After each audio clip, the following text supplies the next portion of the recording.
Assalamualaikum warahmatullahi wabarakatuh. Alhamdulillah, wassalatu wassalamu ala rasulillah wa ba'd. Musi Tan Sri Pro Chancellor, hadirin dan hadirat sekalian. Biasanya apabila Duli Yang Amat Mulia Tuanku Raja Muda berkayuh mencari asnaf, kita mula di masjid dan kemudian kita akan balik ke masjid. Biasa kita buat di kampung-kampung dan kita pergi ke beberapa rumah asnaf dan kemudian kita santuni mereka, dan sebahagiannya kita jumpa di masjid. Dan biasanya kalau saya terlibat juga dengan kayu, hari ini saya terlambat, pergi sekerat dah kayu. Tuanku akan minta saya untuk sampaikan kuliah 5 minit. Jadi yang ni mungkin ku apa adalah sementara. Terima kasih Tuanku. Ustaz Nazim ada. Okey, saya sebut sebelum tu saya nak maklumkan supaya saya lupa, malam ni ada forum tentang Donald Trump di Masjid Tuanku Syed Putra. Lepas daripada Insya lah, saya sebelum saya nak mula dalam 10 minit ni, tadi rakaat pertama imam baca surah apa? Semua tak tahu. Tu imam tak baca surah. Baca kan? Tu imam pun tak ingat baca ke tak.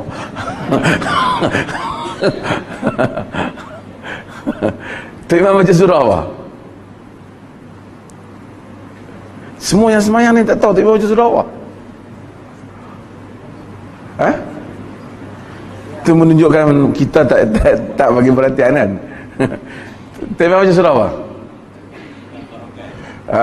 Tu imam sendiri ingat. Al-Fil, alam tarakai. Okay.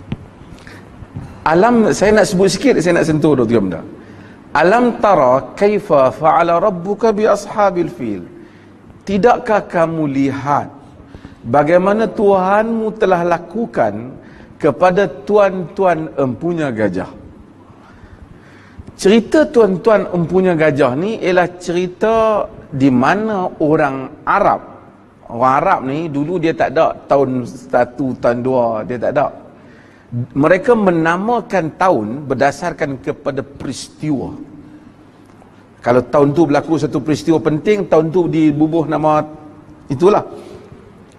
Tahun di mana pasukan bergajah Abraha telah serang Mekah dinamakan dengan tahun Amul Fil, tahun gajah. Itu kita sebut tahun gajah. Tahun berkenaan lahirnya Nabi kita Muhammad sallallahu alaihi wasallam. Amul Fil, tahun gajah. Quran, kita semua tahu cerita tahun gajah. Bukan saya nak cerita pasal tahun gajah, tapi saya nak take up bagaimana approach Quran di dalam mengajak manusia berfikir. Quran kata, alam tara kaifa fa'ala rabbuka bi ashabil fil. Macam tu imam baca tadi.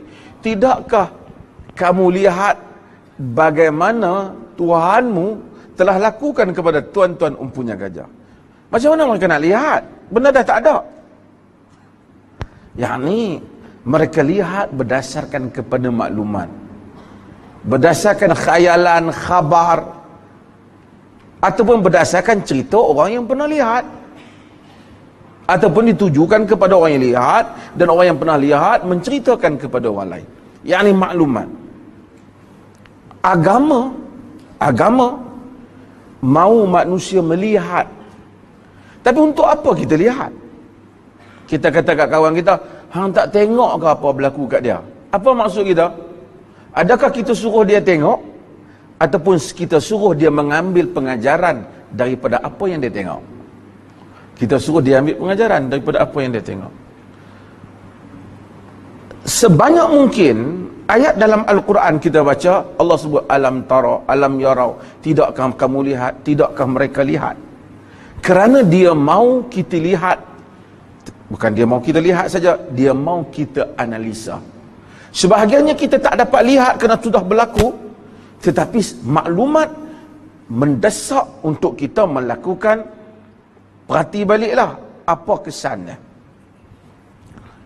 Itu menjadikan kita ni orang berilmu dan tidak berilmu.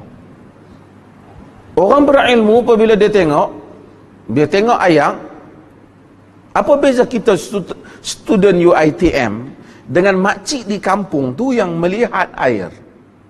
Ada perbezaan lah. Makcik tengok ayat lah. Kita mungkin tengok ayat, oh H2O kan, 2 hidrogen, 1 oksigen, molekul-molekul air.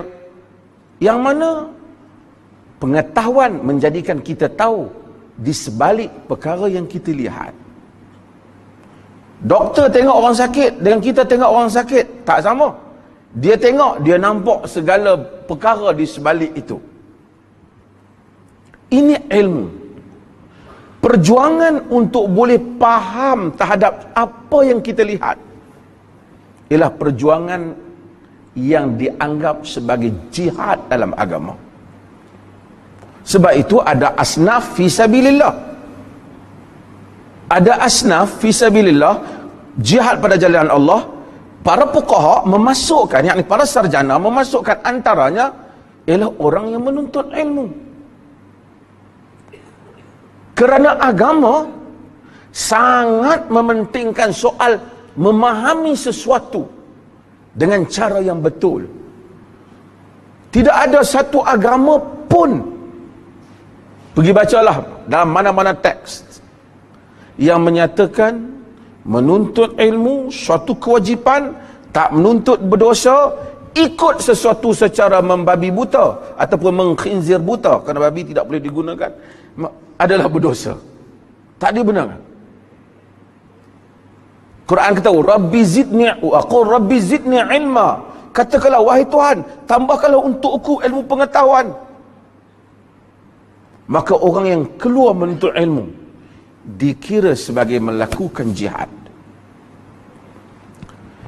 Orang yang mengikut sesuatu yang dia tak tahu, pasal apa hang buat benda ni? Tak tahu, semua orang duk buat, aku buat lah. Dianggap sebagai orang yang muqallid, yang ikut membuta tuli, dan dilarang. Quran kata, wala taqfu ma laysa laka bihi ilm, inna sam'a wal basara wal fuada kullu ulaika kana anhu mas'ula. Jangan kamu ikut apa yang kamu tak tahu. Sesungguhnya pendengaran, penglihatan, jiwa kamu ditanya oleh Tuhan. Jadi dalam agama tak ada ustaz ceramah, orang tanya ustaz pasal apa kena buat gitu? Ikut saja apa yang ustaz kata, ni agama, hangpa kena ikutnya. Ustaz yang jenis tu dia tak beragama. Kena agama menyuruh manusia memahami sebelum mengikut. Maka hak untuk bertanya ialah hak yang dijamin oleh agama. Yas'alunaka an Quran, mereka bertanya engkau tentang itu, mereka bertanya engkau tentang itu. Bahkan Quran kata, fas'alu ahla dzikr in kuntum la ta'lamun. Tanya orang yang tahu jika kamu tak tahu. Dia tak bagi tahu pula yang tahu tu mesti orang pelih, yang tahu tu mesti orang Pahang, orang tak. Dia kata tanya orang yang tahu. Untuk kita tanya, satu tanggungjawab. Dan tak boleh tanya semua orang, tanya orang yang tahu. Orang yang tahu ada cirinya. Cirinya bila dia jawab, dia beri alasan. Bila dia tengok warna hitam, dia huraikan sebab apa hitam. Kalau kita tanya, hang ni demam macam mana? Hang tahu kata aku demam? Rasa, itu dia tidak ilmu. Tapi doktor dia kata saya demam, saya dah test, itu ilmu. Untuk jadi orang berilmu, agama suruh manusia berjihad. Dia suruh manusia mengembara. Dalam pengajian hadis, dia ada satu bab, dia panggil Ar-Rihlah fi talabil hadis. Kembara di dalam menuntut hadis. Disuruh mengembara. Dia tak bagi kita duduk di rumah. Ada dua peringkat lah nak sebut. Satu, orang tua-tua kita, anak-anak kita katakan orang tua-tua, anak-anak ni pilah sekolah. Sebab apa? Kerana kita tahu, dia duduk di rumah, dia tak boleh ilmu. Kita suruh dia pergi sekolah. Pagi-pagi. 4 tahun, 5 tahun kita hantar dah anak-anak pergi. Lepas tu sekolah menengah, lepas tu universiti. Bapa mana yang mau sangat anak tak ada di rumah? Tetapi ilmu menuntut manusia mengembara. Mengembara dikira sebagai jihad. Tapi malangnya sebagian mak bapak ni, orang tua-tua ni, yang sini tak lah. Dia kadang-kadang orang mengaji di masjid, dia tak pergi. Anak dia suruh pergi sampai jauh. Dia tak pergi. Dan dia tak akan boleh ilmu. Maka agama menyuruh kita keluar. Ni adik-adik hak ada ni, dan juga kita pun ada anak, yang kita suruh anak kita keluar tu, maka keluar menuntut ilmu, dan itu dikira sebagai pahala yang besar di dalam agama. Sebab tu di kalangan sekarang ni, dia dalam zakat tu tak ada asnaf wa fi riqab, asnaf hamba, penghambaan. Dulu ada hamba. Hamba ni saya cerita sikit lah. Hamba ni ada dalam hamba. Apabila Nabi kita Muhammad datang, Nabi Muhammad kita datang, dunia penuh dengan hamba. Di Parsi, di Rom, Arab, ada orang bagus minum, ada orang minum, ada orang tak minum. Tu pun Islam haramkan berperingkat. Ni orang UiTM. Tapi hamba semua orang ada. Semua orang ada. Islam tak mengharamkan hamba. Hamba ni masuk kerja tak banyak gajinya. Orang mungkin tanya, pasal apa Islam tak mengharamkan? Banyak orang timbul persoalan, kenapa membebaskan hamba, membebaskan bau? Kenapa Islam tidak mengharamkan hamba? Islam mengharamkan hamba secara tidak langsung. Siapa tahu siapa dalam pejuang mengharamkan hamba? Cuba membebaskan manusia daripada sistem perhambaan. Hak moden lah kita tahu. Moden sikit apa? Abraham Lincoln. Sebelum Abraham Lincoln buat, William Wilberforce. William Wilberforce telah buat yang hebat di UK, di England, dan juga kemudian Abraham Lincoln. Apa jadi kepada Abraham Lincoln? Mati dah. Wilberforce berjuang daripada muda sampai tua. Pergi tengok filem Amazing Grace, The Amazing Grace. Hebatnya bagaimana perjuangan seorang politician untuk menegakkan satu prinsip, hapuskan penghambaan, slavery. Dunia baru je hapus penghambaan ni. Islam masa mari Mekah, ramai orang hamba. Nabi haramkan tangkap orang hamba, tapi satu pintu hamba Islam tak tutup, iaitu kalau siapa yang ditawan dalam medan perang, dia jadi hamba. Dia jadi hamba. Siapa apa Islam benar dia jadi hamba? Jadi dia jadi hamba kita. Kerja tak bayar gaji, perempuan dan seumpamanya. Lepas pada tu, dia main perangan kita, dia jadi hamba. Tapi kalau bebaskan hamba tu dapat pahala. Sebab apa? Sebab tawanan Islam pun jadi hamba juga. Kalau tawanan Islam tak buat sistem tu, nanya tawanan Islam. Tapi bebaskan hamba. Pintu masuk satu, pintu keluar dia buat banyak. Siapa gauli isteri bulan Ramadan kena hamba. Yang bab tu bebas hamba. Bebas hamba. Kan banyak film fiqh kita baca bebas hamba. Tapi sekarang tak ada hamba dah. Islam tak sebut haram, tapi Islam buat satu langkah yang akhirnya perhambaan tak ada. Tapi ini panjang bab cerita bagaimana Islam membebaskan hamba.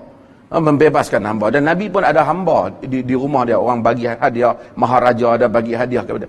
Sekarang hamba tak ada. Sebelum William Wilberforce, sebelum Abraham Lincoln buat movement untuk menghapuskan slavery ataupun hamba, dunia Islam dah hampir tak ada hamba. Tapi para sarjana kemudian kata, antara perhambaan yang mesti dibuang zaman ini ialah salah satunya perhambaan daripada kejahilan. Jahil merupakan satu perhambaan. Manusia macam hamba kerana dia jahil. Maka membebaskan daripada perhambaan itu satu tanggungjawab, dan mereka mendapat peruntukan zakat daripadanya. Sehingga zakat boleh diberi, duit dengan titah Tuhan diberi supaya membangunkan ilmu pengetahuan. Maka sebab itu mai mengaji untuk belajar ni kena mengaji, kerana kita duduk dalam masjid kan, orang tu duduk dalam masjid buat cara duduk dalam masjid lah. Mai mengaji adalah ibadat, maka buatlah cara mengaji, kerana kita sedang melakukan ibadah, dan yang diberi peruntukan kepada kita itu sebahagiannya adalah peruntukan supaya kita beribadat, iaitu menambah ilmu pengetahuan. Dan kita tak sentiasa sebut Rabbi zidni ilma, wahai Tuhan tambahlah kepadaku ilmu pengetahuan. Terima kasih banyak. Lana jadi kulim dah lebih ni. Mudah-mudahan Allah Ta'ala rahmati semua. Unjung kasih tuanku sekalian. Assalamualaikum warahmatullahi wabarakatuh.